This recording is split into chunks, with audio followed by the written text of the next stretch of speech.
రాష్ట్రానికి పెట్టుబడులే లక్ష్యంగా దావోస్లో ముఖ్యమంత్రి రేవంత్ రెడ్డి టీం టూర్ కొనసాగుతోంది.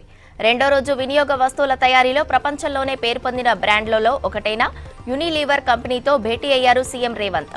తెలంగాణలో తయారు యూనిట్లు ఏర్పాటు చేసేందుకు దిగ్గజ సంస్థ Unilever company global CEO okay చెప్పారు. కామారెడ్డి జిల్లాలో పామాయిల్ తయారీ యూనిట్ ఏర్పాటుకు అంగీకరించారు. తెలంగాణలో బాటిల్ క్యాప్ల తయారీ యూనిట్ను నెలకొల్పేందుకు అగ్రిమెంట్ చేసుకుంది కంపెనీ. కాలిఫోర్నియాకు చెందిన SambaNova artificial intelligence company chief officer సూలేతో సమావేశమయ్యారు ఐటీ మంత్రి శ్రీధర్ బాబు.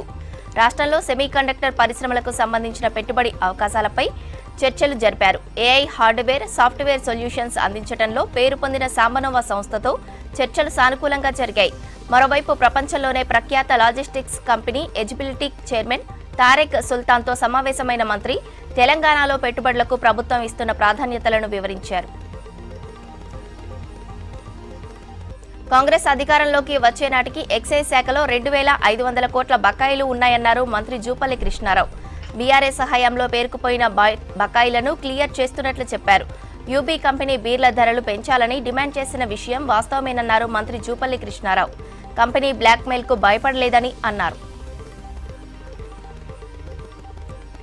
సిరిసిల్ల నేతన్నల సంక్షేమానికి ప్రభుత్వం కట్టుబడి ఉందన్నారు మంత్రి పొన్నం ప్రభాకర్.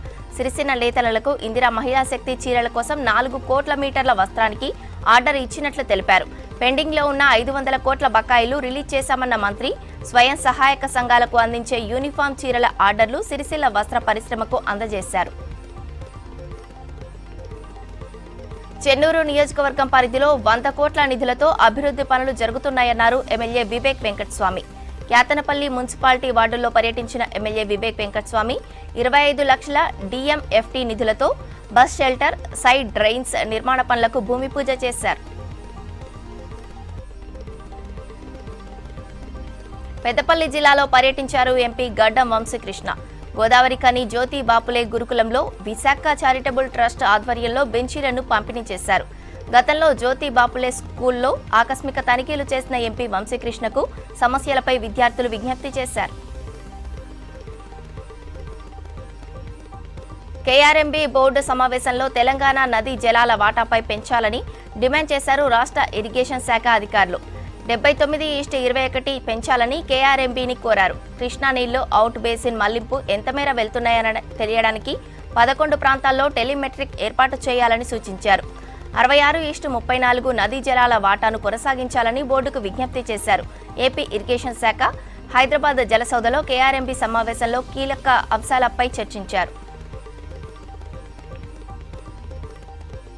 రాజకీయ నేతల ఫైటింగ్ పై ఇంట్రెస్టింగ్ కామెంట్స్ చేశారు కేంద్ర మంత్రి బండి సంజయ్. తాము కొట్లాడుకోమని, జస్ట్ మీ ముందు అలా నటిస్తామని చెప్పారు. కొట్లాడుకుంటే హెల్త్ ఖరాబ్ అవుతుందని, అందరం కలిసి పనిచేస్తేనే డెవలప్మెంట్ జరుగుతుందన్నారు బండి సంజయ్. కరీంనగర్లో integrated park sports complex opening లో అన్ని పార్టీల నేతలతో కలిసి పాల్గొన్నారు బండి సంజయ్. పోచారం మున్సిపాలిటీ ఏకశిలానగర్లో రియల్ ఎస్టేట్ వ్యాపారిపై చేయి చేసుకున్నారు మల్కాజ్గిరి ఎంపీ ఈటెల రాజేందర్. ఏకశిలానగర్ ఓనర్స్ కు మద్దతుగా ప్లాట్లను పరిశీలించేందుకు అక్కడికి వెళ్లారు. కొన్ని రోజులుగా తమను ఇబ్బందులు పెడుతున్నారని ఏకశిలానగర్లో ప్లాట్ ఓనర్లు ఎంపీ దృష్టికి తీసుకెళ్లారు. దీంతో అక్కడికి వెళ్లిన ఈటెల అక్కడే ఉన్న రియల్ ఎస్టేట్ వ్యాపారిని చెంపదెబ్బ కొట్టారు. నారపల్లికి చెందిన గ్యార ఉపేందర్ ఫిర్యాదుతో ఈటెల రాజేందర్ తో పాటు మరికొందరిపై కేసు నమోదు చేశారు పోచారం పోలీసులు. 10 ఏళ్లు సంతోషంగా ఉన్న హైదరాబాద్ ఇప్పుడు సమస్యలకు కేర్ ఆఫ్ గా మారిందన్నారు వర్కింగ్ ప్రెసిడెంట్ కేటీఆర్. కాంగ్రెస్ గ్యారంటీలపై పోరాటం చేయాలని తలసాని ఇంట్లో లంచ్ మీటింగ్లో నేతలకు సూచించారు.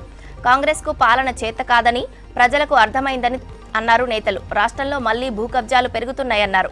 హైదరాబాద్ ఇప్పుడు క్రైమ్ సిటీగా మారిందని ఆరోపించారు బీఆర్ఎస్ లీడర్లు. ఒడిశాలో మావోయిస్టులు భద్రతా బలగాల మధ్య కాల్పులు కొనసాగుతున్నాయి.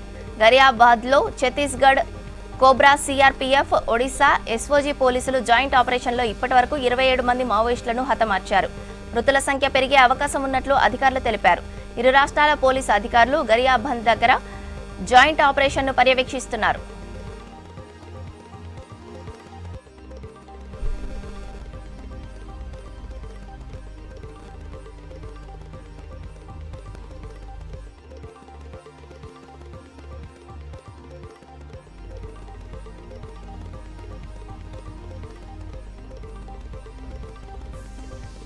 మహాత్మా గాంధీ అంబేద్కర్ ఆశయాలే లక్ష్యంగా కాంగ్రెస్ పార్టీ పనిచేస్తుందన్నారు ఏఐసీసీ చీఫ్ ఖర్గే. వారి సిద్ధాంతాలే అన్యాయం, దౌర్జన్యాలపై పోరాడే శక్తిని ఇస్తున్నాయన్నారు.